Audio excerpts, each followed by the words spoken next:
guys, kindly subscribe to Batifeori TV for more videos if you haven't yet done so.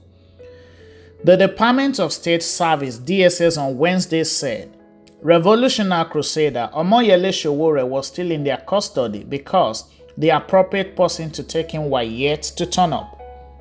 This was contained in a statement released by spokesman Peter Afunaya, where the agency insisted it was only appropriate that those who stood as sureties for Sowore have not come for him. The DSS also denied report that its men shot at protesters would storm the agency's Abuja office on Tuesday to demand Sowore's release.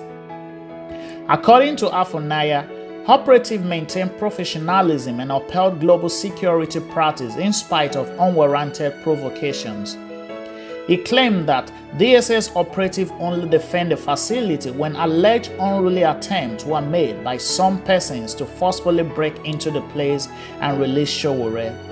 The agency also took a swipe on activist lawyer Femi Falana-San for allegedly mobilizing miscreants to subvert the DSS instead of advising his client, supporters on the right process.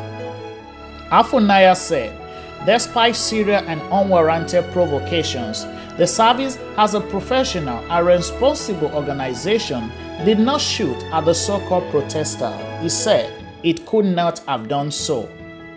For emphasis, the service reiterates its avowed readiness to release Sowore once the process has concluded.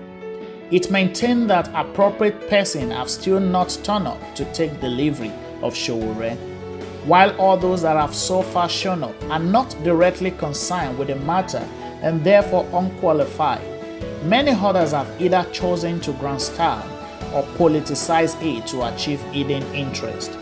In the last few days, the service has continued to witness deliberate campaign of calumny, threat, and aspersion against it. It will not, for any reason, join issue with its mudslinger. The media is called upon to be neutral and remain champion of the truth. So, let me know what you guys feel about what the DSA says in the comment section below. Feel free to drop down your comments. I will see you guys in the next episode. Bye.